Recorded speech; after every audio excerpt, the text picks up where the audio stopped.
Good evening. Good morning to everyone.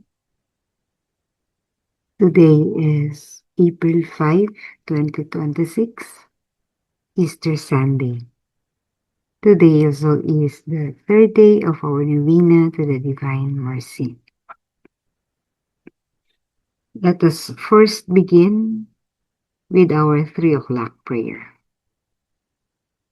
In the name of the Father, the Son, and the Holy Spirit. Amen. You expired Jesus with the source of life, cast forth our souls, and the ocean of mercy open up for the whole world. O fount of life, unfathomable divine mercy, envelop the whole world and empty yourself out upon us. O blood and water, which gush forth from the heart of Jesus as a fount of mercy for us. I trust in you. O blood and water, which gush forth from the heart of Jesus as a fount of mercy for us. I trust in you. O blood and water, which gush forth from the heart of Jesus as a fount of mercy for us. I trust in you. Today, we pray for all those who are sick, especially in the hospitals, in the ICUs, wherever they are. You may mention their names.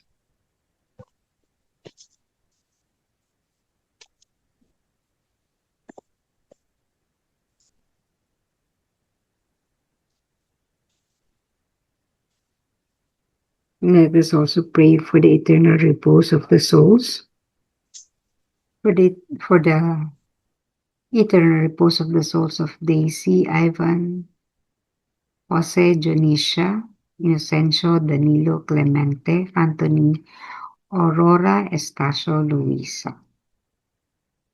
For our general intention, let us pray for priests going through moments of crisis in their vocation, that they may find the accompaniment they need, and that communities may support them with understanding and prayer. We also continue to pray for peace in the Middle East, especially in Iran and in all other parts of the Middle East where there is war and conflict. Also, we pray for peace in Ukraine, in Gaza, in Syria, and all other parts of the world where there's conflict and war. We continue to pray for the superpowers, those who have the capacity to launch wars. May they be blessed with mercy and compassion, with humility and love. Our intention for the third day of our novena to the Divine Mercy is for all the devout and faithful souls. I first would like to greet each and every one with a very happy Easter. Christ is risen. Before we proceed with the actual novena, we first discuss the third day intention and its purpose today in relevance to the resurrection.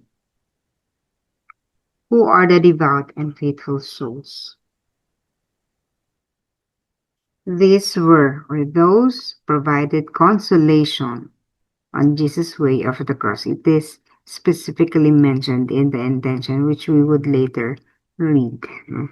Mababasa natin doon na ito yung mga devout and faithful souls na nakapagdulot ng kalubagan sa kalooban ng ating Panginoong Hesus nung siya ay tinatahak niya ang daan ng krus. At sino ang mga taong ito? Ang mga halimbawa nito ay si Simon ng Cirene, the women of Jerusalem at the eighth station where Jesus met them, and of course, Saint John, the Apostle, and Mary. So on his resurrection, on the other hand, The first to visit or to come or to witness the light, Jesus the light, one of them is Mary Magdalene. And of course, the women of Jerusalem, Salome, Joanna, Susanna. So they were those who provided consolation to Jesus on his way to the cross. Who are you in these representations? Ikaw ba si Simon Sirene? Are you Simon Cyrene who was forced to help Jesus carry that cross? He did not volunteer. He was just forced. But I think he understood the meaning of it. Marami sa atin talagang tinutulak lang ng pagkakataon para makatulong. Yun bang wala namang kahandaan, pero nandun na, sige na nga. No? Pero kung pa man, yun ay usapin pa rin ng pagtulong. At ito ay kalugod pa rin sa tingin ng ating Panginoon. Ikaw ba ay isa sa mga kababaihan na nakaharap the women met by Jesus on his 8th station. Ito yung mga babae, no? Sila Salome, ina ni Peter. Remember, during those times that Jesus was carrying his cross, his apostles, his disciples, ang kanyang mga disipulo, were they? Nasaan sila?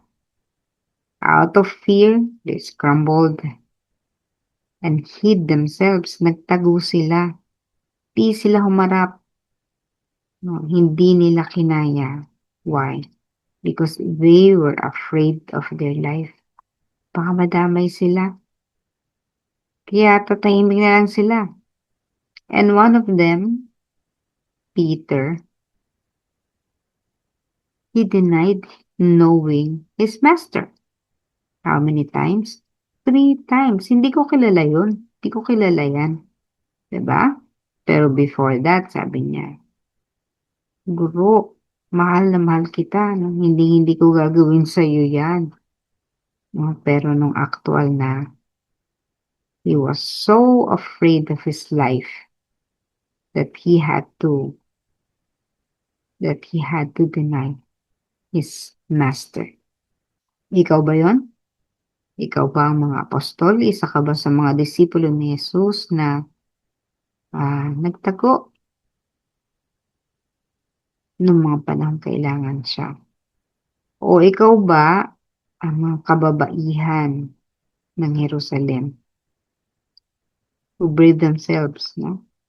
Ang tapang nilang ipinakita sa otoridad ang kanilang suporta, pagmamahal sa Panginoon.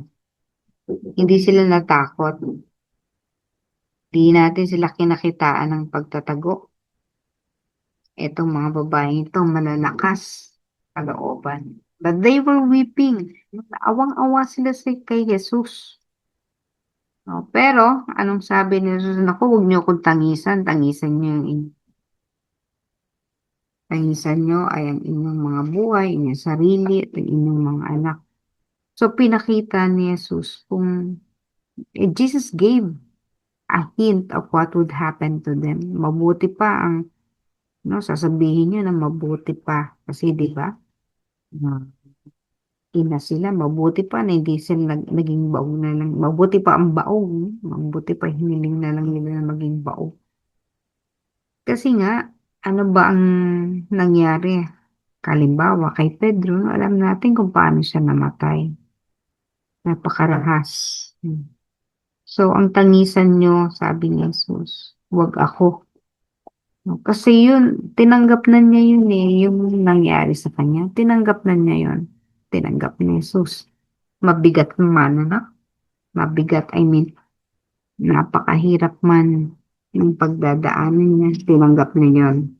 Because that is His mission to redeem the world. So, heroic na mga kababaihang ito. Marami sa atin na nakikinig at nagpa-participate every 3 o'clock in the morning are women.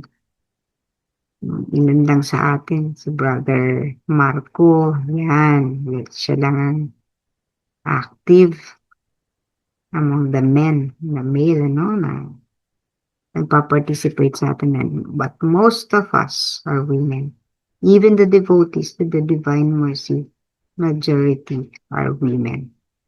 Sa Philippine setting, the women are more active spiritually. But in other traditions, halimbawa sa mga Muslim areas, mas active naman doon ang kalalakihan. Parang when it comes to spirituality sa culture, lalaki mas may karapatan. But in our tradition, in our setting, kababaihan. So, isa ka ba sa kababaihan na yun? Pero may isang apostol, si Jesus, na hindi natakot. At ito ay si Juan, ang the evangelizer, no? Si Juan na ebanghelista. Kasama ang ina ni Jesus na si Maria, they were at the foot of the cross. Nandun sila sa paanan ng krus. Hanggang sa ibaba si Jesus, hanggang sa ilibig. Hindi sila natakot. Si Maria naman, napakabigat ng pinagdaanan bilang isang ina. Imagine a mother seeing her son suffering that much. Gaya na sinabi ko dati, I cannot do that. I cannot bear the sin of seeing my son or my daughter suffer that much. Ayun si Maria, isang balaraw ang tumarak sa kanyang puso at ang isang balaraw na yun ay makita niya ang kanyang anak na nagdurusa at namatay sa krus. So, but these things, sabi nga ni Jesus, when he was there, the two are there, no? Sabi niya kay Juan, at narito ang iyong ina. Tapos sabi namin kay Maria, narito ang iyong anak. I even read, nito lang, I read an article, sabi doon, bakit daw si Maria at saka si Juan ay namatay ng mapayapa? Because all the other apostles, disciples, died martyrs, no? Mga martir. Matitindi ang mga sinapit na kamatayan. But Mary and John, they lived a long life. Hindi nila dinanas yung ganoong kamatayan. And one of the assumption, tingin ng writer, na ang dahilan nito ay sapagkat they were there at the foot of the cross. Andun, di ba? Ang matapang lang hinarap ang ating Panginoong Yesus. Kasi nga, ikaw kung i-expose mo ang sarili mo, your life will be in danger. Pero yun, kinalimutan nila yun, yung banta sa buhay nila. Kasi mas mahalaga nandun sila sa Panginoon, sa mga sandaling iyon ng pagdurusa ni Jesus. Hanggang sa mamatay at may libing. So these two died peacefully and at an old age, no? Matanda na, 90s nung mamatay. So, yun yung isang premyo. Pagiging loyal and faithful to Jesus. No, parang ibig sabihin ba tayo na ganun din, magiging ganun? Well, maybe yes, maybe no. Pero yun. Yun yung example na nangyari doon kay Maria at kay Juan. So, today is Easter. And this picture shows a tomb with the door open. Nabuksan ang pintuan. At sa pagbubukas ng pintuang yan, pumasok ang liwanag. Hindi lang pumasok ang liwanag at mula sa kadiliman ay lumabas ang liwanag. The door is opened. Light comes out of darkness. Sino ba yung liwanag na lumabas mula sa kadiliman? So, diba sabi natin sa Apostles' Creed, He descended into the dead. No, siya ay nanaog sa kinaroroonan ng mga yumao. Sa ikatlong araw na buhay na mag-uli. No, so mula sa kadiliman, because darkness symbolizes death. Mula doon ay nabuhay siyang muli. At ngayon, if you have attended the vigil mass kagabi, na napakahaba, so doon sa dulo ng ating paggunita, tayo ay nagalak. Siyempre, buhay ang Panginoon, buhay si Jesus, Christ is risen, Christ is risen. The cause of all these sufferings, this is the triumphant Jesus na pagtagumpayan niya ang kamatayan, ang kadiliman, tayo ay kanyang nailigtas. So, bakit hindi ka matutuwa noon? Sa kabila ng ating pagiging makasalanan, ay isang taong nagsakripisyo ng sarili niya. Ito ang ating Panginoong Jesus. Alam niyo ako, very ako dyan, The first time, I was very emotional about it. Parang ramdam na ramdam ko yung ginawa ng ating Panginoon. Because after several years, we have been doing this 3 o'clock in the morning prayer and reading the Diary of Faustina. Masyado nang lumalim sa akin yung sakripisyo ng ating Panginoong Jesus. At na-realize ko rin in the course that this is not just a memorial. Hindi lang ito pag-alala sa buhay at kamatayan at pagkabuhay ng muli ng ating Panginoon. This is not a memorial. This is something that is taking place every day. Sa buhay mo, ano ka na ba? Ikaw ba ay ang nabuhay ni Jesus? Na masaya, nakapagsisi sa kasalanan? Ikaw ba yun? O nandun ka pa rin sa darkness? Nabubuhay ka pa rin sa kadiliman. Nabubuhay ka pa rin sa kasalanan. Ano naman siya nabubuhay ka sa kasalanan? Hindi naman ibig sabihin na yung bang hindi nabubuhay sa kasalanan, banal na, parang relatively, mas malaking kasalanan. Living in mortal sins, halimbawa. Hanggang ngayon, nandiyan ka pa ba sa kadilimang yan? Hanggang ngayon, nandiyan ka pa ba sa relasyon na yan na bawal?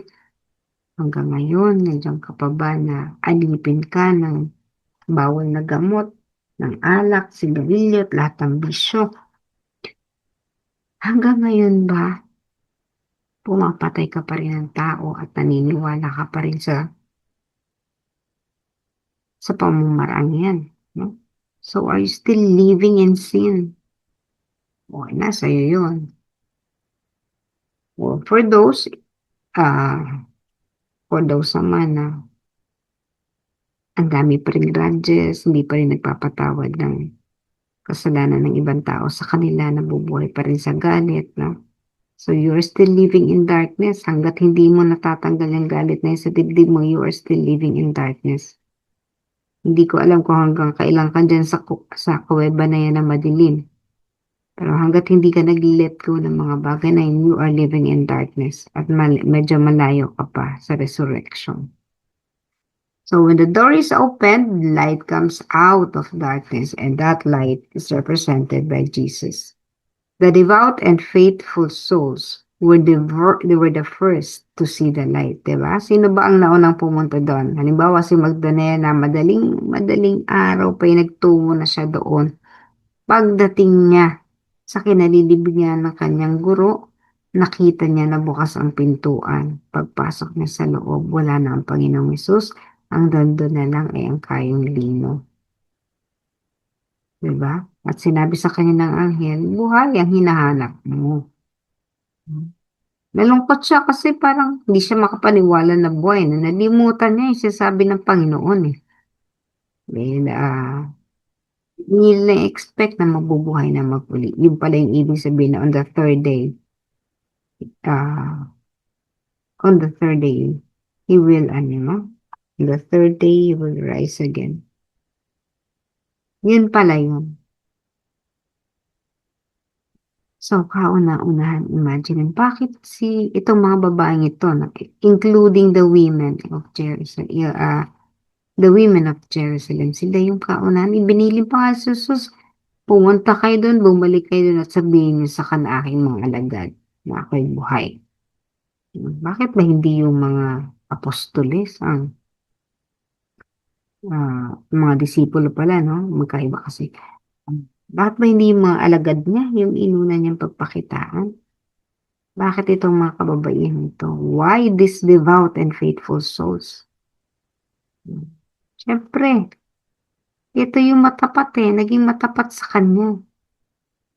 Kaya sa kanila siya unang magpakita. Ikaw man, kapag nalayo ka ng matagal,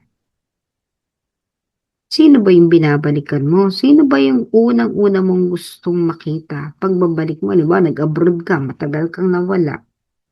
No? Bumalik ka sa kung saan ka naninirahan dati. Siyempre, yung una mong hanapin yung naging mabuti mong mga kaibigan, hindi yung mga kaaway mo, hindi mo yun uunahing makita. No, hindi naman ibig sabihin na hindi mo na sila gusto makita, but as human beings, hindi natin sila gustong makita. No? But in the case of Jesus, again, ang mga una niyang pinagpakitaan at pinagbigyan ng instruction tungkol sa kanyang muling pagkabuhay ay ang mga devout and faithful souls. Ang mga matatapat na mga kaluluwa. Living souls ito, no? Hindi yung mga departed. Sila yung unang-unang pinagpakitaan ni Jesus. Therefore, sila rin yung unang naka-receive o nakatanggap ng grasya o ng gloria. Diba? The third day is a triumphant day. Dahil ito, di ba pag nagwagi tayo, meron tayong tinatawag na balato. No?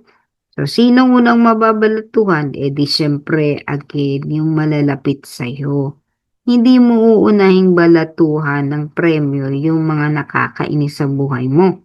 Diba? But again, because we are human beings, ganito yung konsepto natin. Pero si Jesus, hindi ganun. It's just that. No?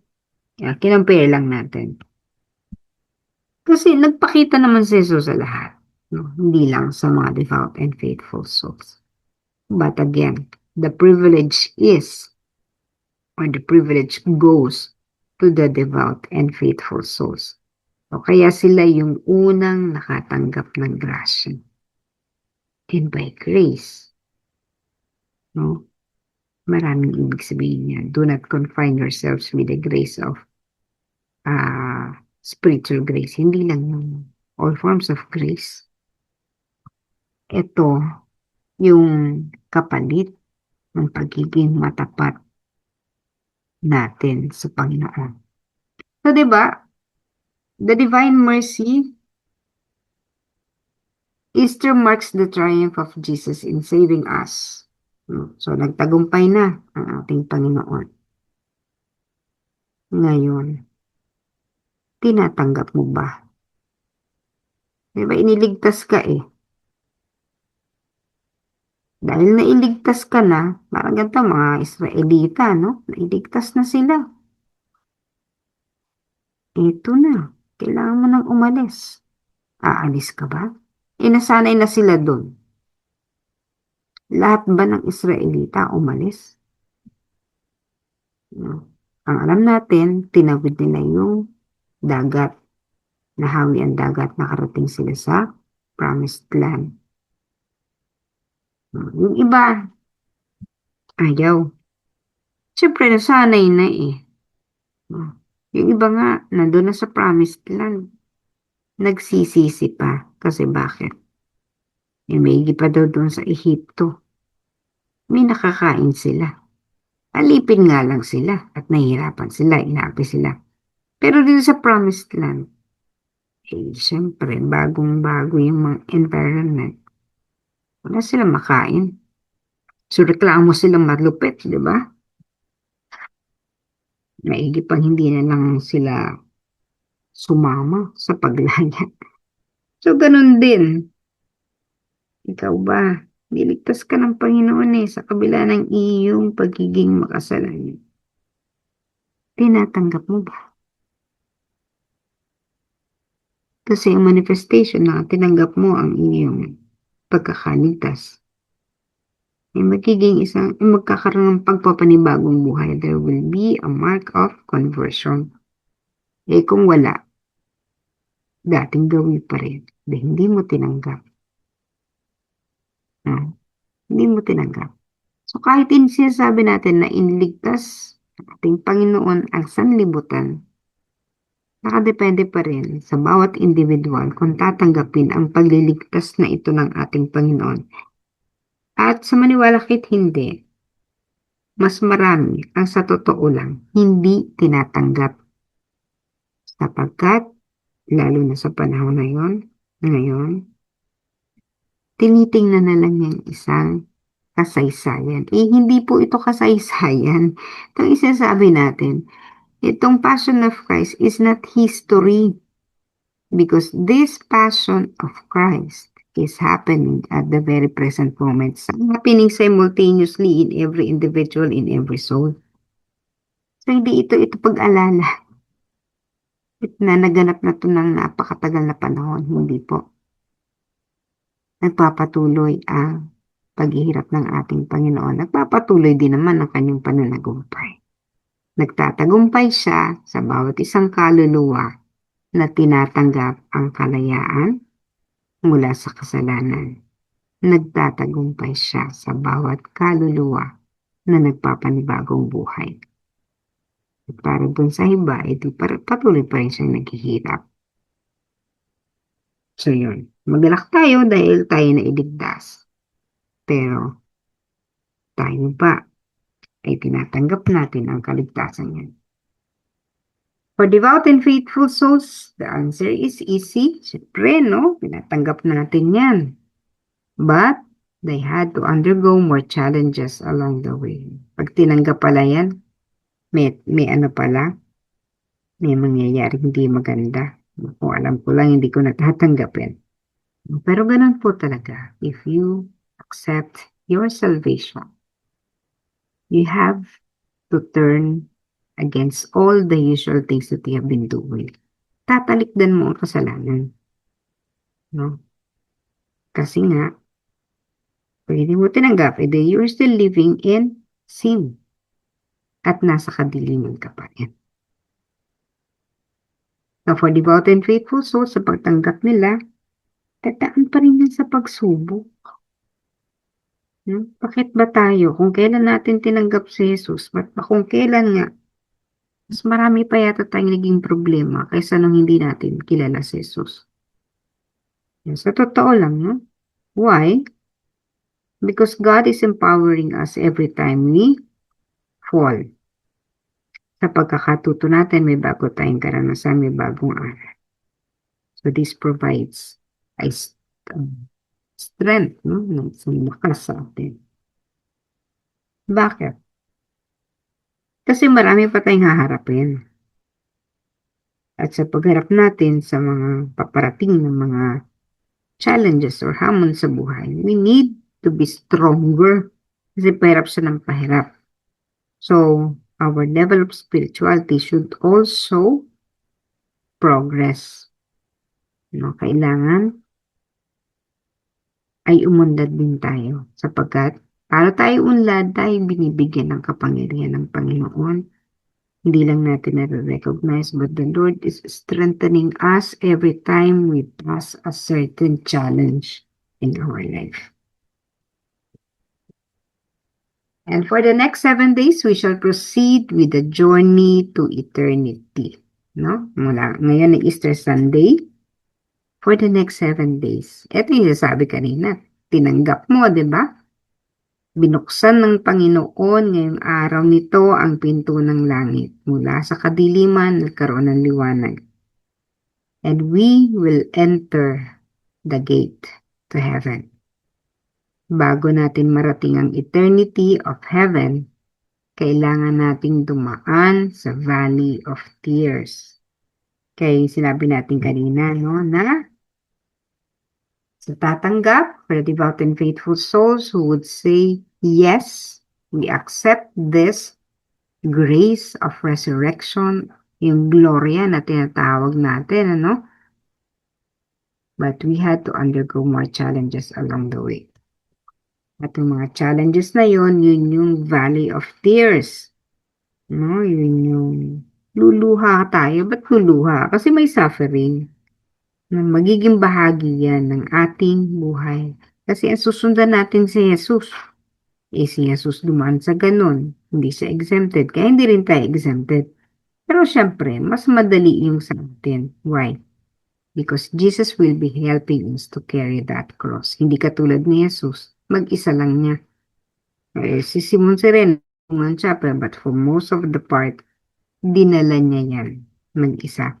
But for us, who would be saying yes to the Lord, kung tatanggapin natin ang pagliligtas na inialay sa atin ng Panginoon, we will journey for the next 7 days hanggang marating natin ang heaven. And this heaven, this eternity, will take place on the octave of Easter, which would be the Divine Mercy Feast Day next Sunday. Okay, so tsaka na natin yun, ano? Pag-uusapan. And of course, being the devout and faithful souls, maraming promises ang Panginoong Jesus that for you who would be very loyal to me, magiging matapat kong mga alagad. Marami yan, hindi kayo isa-isahin, but you can screenshot. One, eternal salvation, victory over enemies, shield from wrath, complete forgiveness of sin and punishment, no? And then mercy at the hour of death, no? By reciting the chaplet, hope for hardened sinners, divine defense. At death, Jesus will defend every soul that says the chaplet as his own glory, conversion of soul. Okay. Kahit di nyo pala screenshot, pwede nyo naman itong i-replay after. No? And then, 9, power for priest. Yung mga pari natin, binigyan sila ng extra power in proclaiming His mercy. Then, boundless graces. Halimbawa, every 3 o'clock in the afternoon, sabi niya, kung ilulubog ang sarili sa meditating on my passion, no? Nagbubukas ang kaniyang tarangkahan ng biyaya para sa lahat. Boundless graces. And then grants for every petition, kahit ano, hilingin mo. At ibibigay sa atin ng Panginoon. And then another one is peace for sinners, kapayapaan. Yung mga kaluluwa na hindi makatawid-tawid, kapag dinasalan mo ng chaplet, di ba, nagkakaroon ng kapayapaan. And then number 13, presence at deathbed. No? Ang ating Panginoong Hesus mismo susundo sa atin. And then refusal of nothing. During the hour of great mercy, Jesus promised to refuse nothing. So these are the 14 major promises, no, of the divine mercy. Hindi na natin pinalalalim yan kasi haba kasi tayo. But you can review that on separate occasion. Yan ang pangako na bilang isang devout and faithful soul ay maaari nating matanggap. We are on our third day of our novena to the Divine Mercy. Prayer leaders, please read. Today bring to me all devout and faithful souls and immerse them in the ocean of mercy. These souls brought me consolation on the way of the cross. They were that drop of consolation in the midst of an ocean of bitterness. Most merciful Jesus, from the treasury of your mercy, you impart your graces in great abundance to each and all. Receive us into the abode of your most compassionate heart and never let us escape from it. We beg this of you by that most wondrous love for the Heavenly Father with which your heart burns so fiercely. Eternal Eternal Father, turn your merciful gaze upon the company of chosen ones in your vineyard upon the souls of priests and religious, and endow them with the strength of your blessing, for the love of the heart of your Son, in which they are enfolded.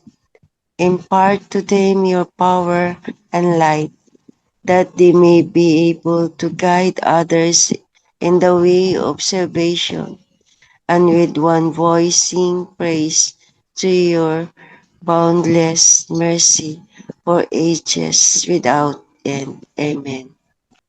Our Father who art in heaven, in the name of the Father, of the Son, and the Holy Spirit. Amen. Our Father who art in heaven, hallowed be thy name. Thy kingdom come, thy will be done on earth as it is in heaven. Give us this day our daily bread, and forgive us our trespasses, as we forgive those who trespass against us. And lead us not into temptation, but deliver us from evil. Amen. Hail Mary, full of grace, the Lord is with you. Blessed are you among women, and blessed is the fruit of your womb, Jesus. Holy Mary, Mother of God, pray for us sinners, now and at the hour of our death. Amen. I believe in God, the Father Almighty, creator of heaven and earth, and in Jesus Christ, his only Son, our Lord, who was conceived by the Holy Spirit, born of the Virgin Mary, suffered under Pontius Pilate, was crucified, died, and was buried. He descended into the On the third day he rose again. He ascended into heaven and seated at the right hand of God the Father Almighty. From there he will come to judge the living and the dead. I believe in the Holy Spirit, the Holy Catholic Church, the communion of saints, the forgiveness of sins, the resurrection of the body, and life everlasting. Amen. Eternal Father, I offer you the body and blood, soul, and divinity of your dearly beloved Son, our Lord Jesus Christ, And atonement for our sins and those of the whole world. for the sake of his sorrowful passion, Have mercy on us and on the whole world. for the sake of his sorrowful passion, Have mercy on us and on the whole world. for the sake of his sorrowful passion, Have mercy on us and on the whole world. for the sake of his sorrowful passion, Have mercy on us and on the whole world. for the sake of his sorrowful passion, Have mercy on us and on the whole world. for the sake of his sorrowful passion, Have mercy on us and on the whole world. for the sake of his sorrowful passion, Have mercy on us and on the whole world. For the sake of his sorrowful passion, Have mercy on us and on the whole world. for the sake of his sorrowful passion, Have mercy on us and on the whole world. for the sake of his sorrowful passion, Have mercy on us and on the whole world. Eternal Father, I offer you the body and blood, soul, and divinity of your dearly beloved Son, our Lord Jesus Christ, in atonement for our sins and those of the whole world. for the sake of his sorrowful passion, Have mercy on us and on the whole world. for the sake of his sorrowful passion, Have mercy on us and on the whole world. for the sake of his sorrowful passion, Have mercy on us and on the whole world. for the sake of his sorrowful passion, Have mercy on us and on the whole world. for the sake of his sorrowful passion, Have mercy on us and on the whole world. for the sake of his sorrowful passion, Have mercy on us and on the whole world. for the sake of his sorrowful passion, Have mercy on us and on the whole world. for the sake of his sorrowful passion, Have mercy on us and on the whole world. for the sake of his sorrowful passion, Have mercy on us and on the whole world. for the sake of his sorrowful passion, Have mercy on us and on the whole world. Eternal Father, I offer you the body and blood, soul, and divinity of your dearly beloved Son, our Lord Jesus Christ, and atonement for our sins and those of the whole world. for the sake of his sorrowful passion, Have mercy on us and on the whole world. for the sake of his sorrowful passion, Have mercy on us and on the whole world. for the sake of his sorrowful passion, Have mercy on us and on the whole world. for the sake of his sorrowful passion, Have mercy on us and on the whole world. for the sake of his sorrowful passion, Have mercy on us and on the whole world. for the sake of his sorrowful passion, Have mercy on us and on the whole world. for the sake of his sorrowful passion, Have mercy on us and on the whole world. for the sake of his sorrowful passion, Have mercy on us and on the whole world. for the sake of his sorrowful passion, Have mercy on us and on the whole world. for the sake of his sorrowful passion, Have mercy on us and on the whole world. Eternal Father, I offer you the body and blood, soul, and divinity of your dearly beloved Son, our Lord Jesus Christ, in atonement for our sins and those of the whole world. for the sake of his sorrowful passion, Have mercy on us and on the whole world. for the sake of his sorrowful passion, Have mercy on us and on the whole world. for the sake of his sorrowful passion, Have mercy on us and on the whole world. for the sake of his sorrowful passion, Have mercy on us and on the whole world.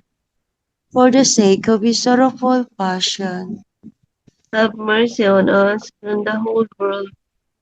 for the sake of his sorrowful passion, Have mercy on us and on the whole world. for the sake of his sorrowful passion, Have mercy on us and on the whole world. for the sake of his sorrowful passion, Have mercy on us and on the whole world. for the sake of his sorrowful passion, Have mercy on us and on the whole world. for the sake of his sorrowful passion, Have mercy on us and on the whole world. Eternal Father, I offer you the body and blood, soul, and divinity of your dearly beloved Son, our Lord Jesus Christ, in atonement for our sins and those of the whole world. for the sake of his sorrowful passion, Have mercy on us and on the whole world. for the sake of his sorrowful passion, Have mercy on us and on the whole world.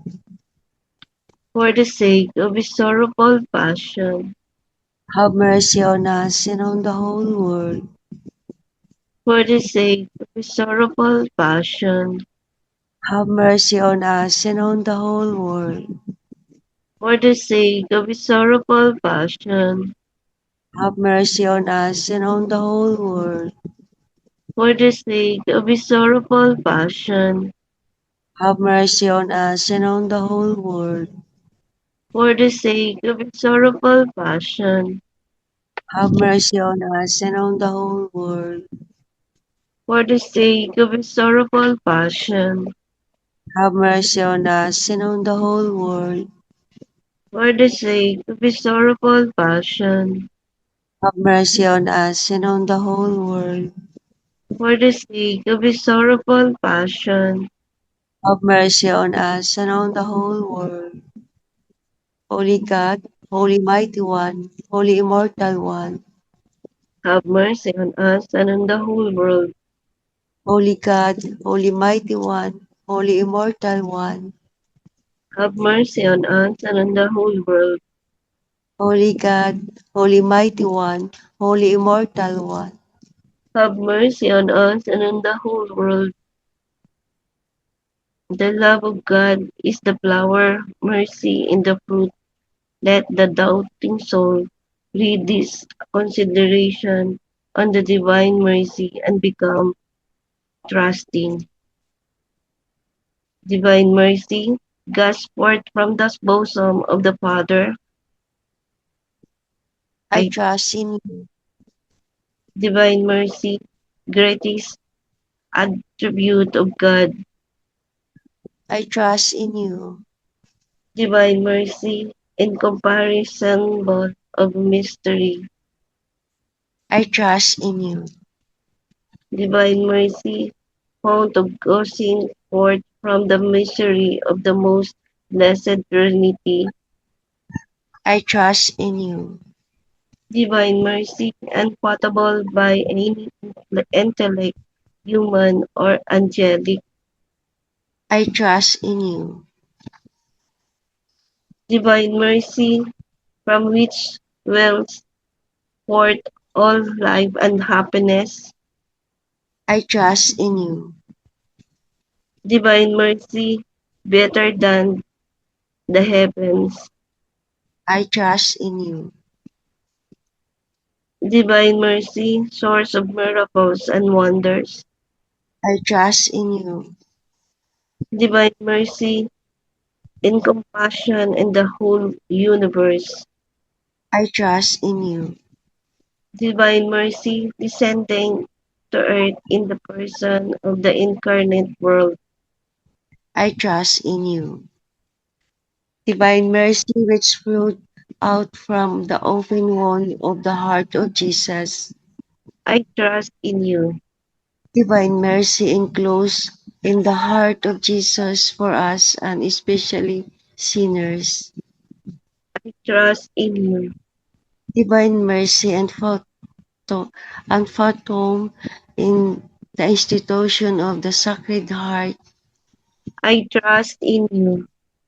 Divine mercy in the founding of the Holy Church. I trust in you. Divine mercy in the sacrament of Holy Baptism. I trust in you.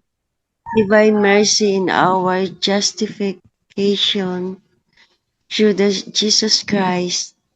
I trust in you. Divine mercy accompanying us through our whole life. I trust in you. Divine mercy embracing us especially at the hour of death. I trust in you. Divine mercy enduing us with immortal life. I trust in you. Divine mercy accompanying us every moment of our life. I trust in you. Divine mercy shielding us from the fire of hell. I trust in you.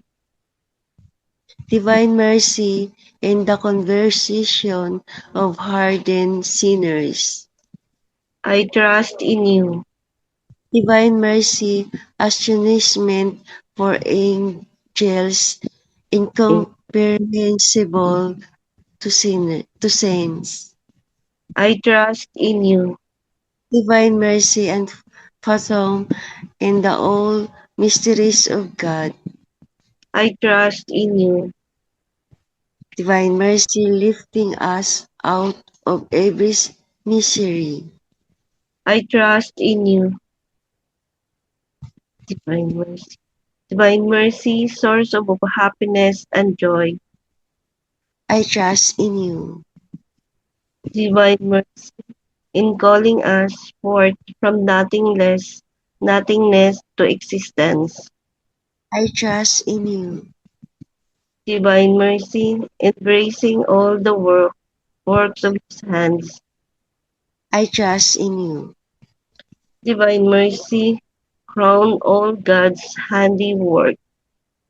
I trust in you. Divine mercy, in which we are all immersed. I trust in you. Divine mercy, sweet relief for a God's heart. I trust in you. Divine mercy, only hope of despairing souls. I trust in you. Divine mercy, repose of heart and peace amidst of fear. I trust in you. Divine mercy, delight and ecstasy of the holy souls. I trust in you. Divine mercy, inspiring hope against all hope. I trust in you. Eternal God, in whom mercy is endless, and the treasury of compassion inexhaustible. Look kindly upon us, and increase your mercy in us, that in difficult moments we may not despair, nor become despondent, but with great confidence submit ourselves to your holy will, which is love and mercy itself. Amen. Jesus, King of mercy. I I trust. trust in you.